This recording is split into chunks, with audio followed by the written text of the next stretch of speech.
All right, guys, it's time for another mini grammar lesson, Okay, another mini grammar lesson. I love them. All right, let me move this out of the way and let's do it. Let's do it. Do that mini grammar lesson. So this grammar lesson is about fragments. So what causes a sentence to be a fragment? Well, what is a fragment? So a fragment is a piece of a sentence, right? It's a word group. Uh-oh, go back. Right? So a group of words may appear to be a sentence, but if one of the following is missing, the result is a fragment. So from our very first mini grammar lesson, we saw that a sentence is a complete thought, has a subject, has a verb, right? So if one of those things is missing, it becomes a fragment. So now the subject is missing. Is setting the trap. Well, who's setting the trap? Who's doing it? Where's the noun? Where's the subject? Right? The verb is missing. The hunter in the woods. The hunter in the woods. But what is the hunter doing? What is the hunter doing in the woods? We don't know because there's no action word. There's no verb. Right? Both the subject and the verb are missing. In the woods. Me and my dad. Right? So there's no subject and there's no verb. It's just a group of words together. So we've got to have the subject, we've got to have the verb, and it's got to make sense. Right? So the subject and verb are present, but the group of words does not express a complete thought. The hunter set. So the hunter is the subject and set is the verb. But the hunter set what? The hunter set. It doesn't make sense. It's not a complete thought.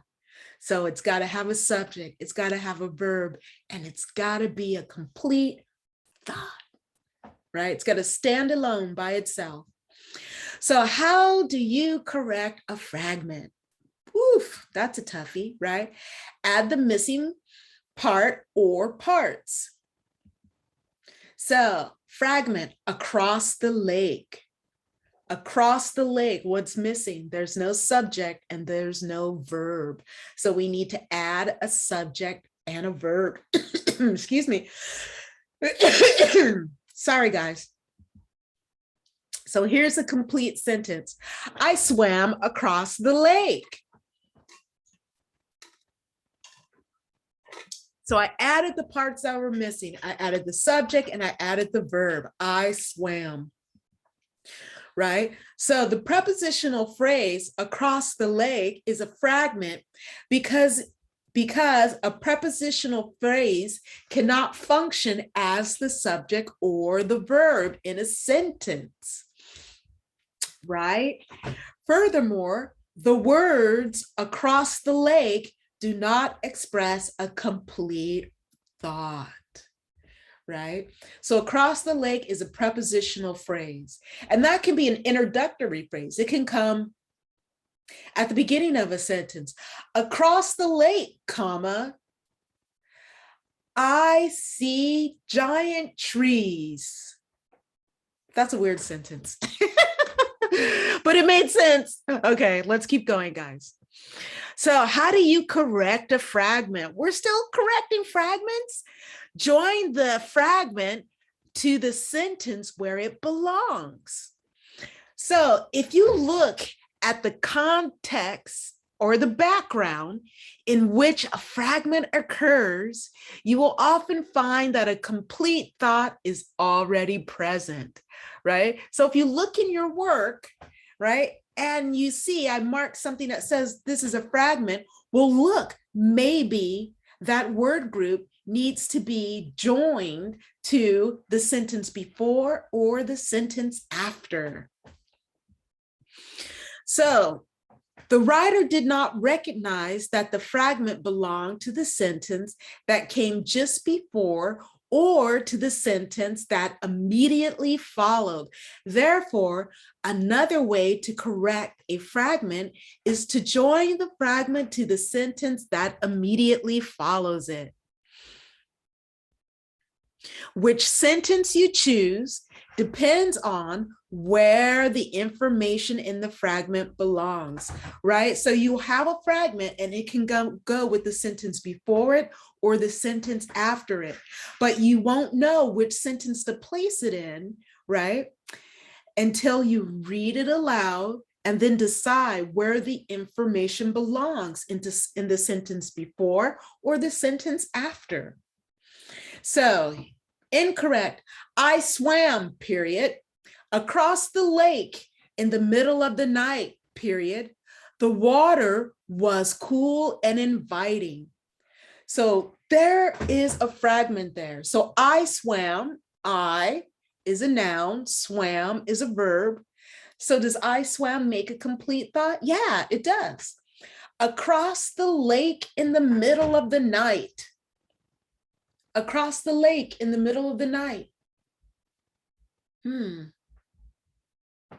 Well, I don't see a verb here, and across the lake in the middle of the night doesn't make a complete sentence.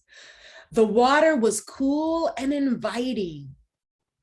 Yeah, that makes a complete thought, right? Okay, so let's see how we're gonna fix this. So now to fix it, I spelled swam wrong. So to fix it, right, I'm going to join across the lake in the middle of the night to I swam. I swam across the lake in the middle of the night. The water was cool and inviting, right? So we took this across the lake in the middle of the night, let's go back. And we attached it to the sentence before it. Join the fragment to the sentence where it belongs, right? Okay, so fragments can exist in a writer's work for a number of reasons. A writer may become careless for a moment or may not fully understand how all the parts of a sentence work. If the writer does not have a clear idea of what she is trying to say, fragments and other errors are likely to occur. And sometimes another try at expressing the same idea or the same thought may produce a better result. Okay, so there are many reasons why we have fragments. Everybody has them, okay? Everybody. And remember, there's no perfect piece of writing. It's all practice. All right, guys. So I hope you enjoyed this mini grammar lesson.